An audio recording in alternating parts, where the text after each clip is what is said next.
कंचन के बेटे ऋषि की शादी कहीं नहीं हो रही थी। एक तो ऋषि मोटा, ऊपर से कमाई भी कोई खास नहीं। लेकिन कंचन को तो शौक था मॉडर्न बहू लाने का, और उसे एक दिन ऐसी लड़की मिल भी जाती है। हमें तो आपका ऋषि बहुत पसंद है, लेकिन मैं आपको साफ साफ बता देती हूँ, मेरी बेटी के शौक थोड़े से अलग है बहन जी। अरे बहन, हमें सब पसंद है। आपकी प्रियंका जैसी लड़की की तलाश मुझे कब से थी। जींस पहनकर अंग्रेजी में गिटर पिटर बोला करे। अरे बहन जरा सुन तो लो, मेरी बेटी के शौक क्या क्या है। अरे नहीं नहीं बहन, बस लड़की को देख लिया तो सब कुछ देख लिया। आप ना शादी की तैयारी करो, और वो जरा सामान की लिस्ट भी दी है ना मैंने। हाँ बहन जी, सारा सामान शादी से एक दिन पहले ही आपके दरवाजे आ जाएगा। मजा आ गया, मजा आ गया। अब तो बस आप शादी की तैयारी करो।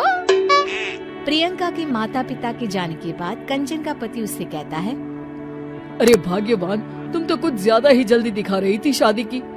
अरे बोलने तो देती, लड़की की माँ क्या बोलना चाह रही थी। अरे आप चुप रहिए जी, कुछ पता भी है आपको, बस मुफ्त में बोले जा रहे हैं। मेरी दोस्त शशि की बहू देखी, लंबी पतली और पढ़ी लिखी, हजारों में कमाई और संस्कारी भी। अरे पर जब वो मेरी बहू देखेगी तो जल भुन जाएगी। लेकिन तुम तो शादी ऋषि के लिए कर रही हो ना, या शशि के लिए? तुम्हारा लड़का कुछ कमाता भी नहीं है, और शरीर भी भगवान की दुआ से फूलता ही जा रहा है। फिर बोले आप हैं? फिर बोले आप? मैंने कहा ना, प्रियंका जैसी जींस पहनकर अंग्रेजी झाड़ने वाली बहू किस्मत वालों को ही मिलती है। चुप रहिए आप।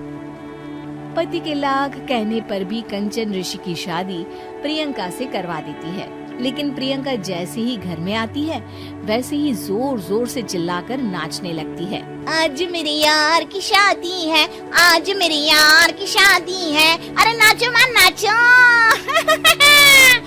आज मेरे यार की शादी है।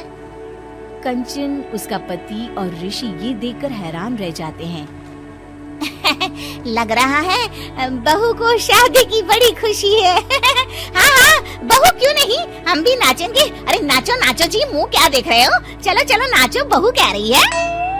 कंचन ये कहकर प्रियंका के साथ नाचने लगती है।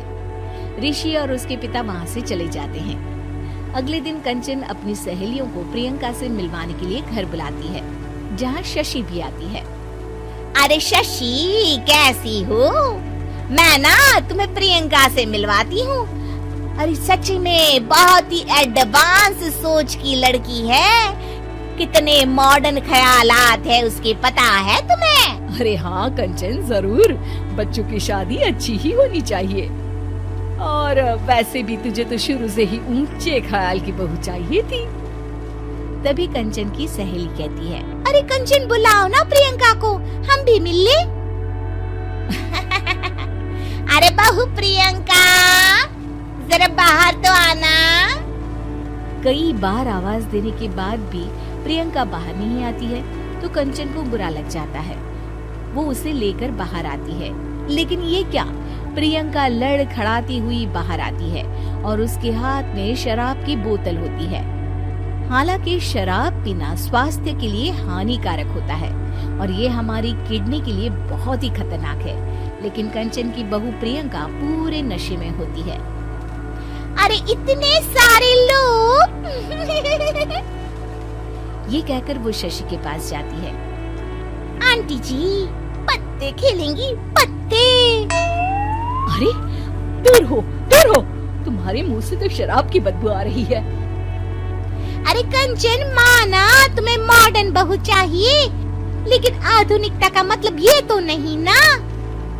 बुरा न मानना कंचन, तुम्हें पता था कि तुम्हारे बेटे की कमाई और शरीर दोनों ही ठीक नहीं है, तो तुम्हें उसी हिसाब की लड़की से शादी करवानी चाहिए थी।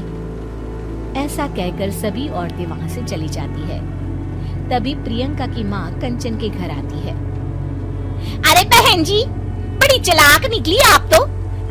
बिना बताए अपनी पियक्कड़ बेटी मेरे लायक बेटे के गले में बांध दी।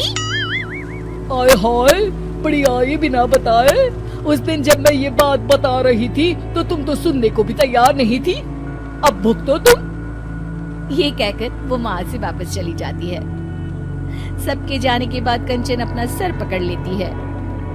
हाय रे, आधुनिकता की अंधी दौड़ में मैं अपनी संस्कृति ही भूल बैठी थी। अब तो राम ही बचाए मुझे।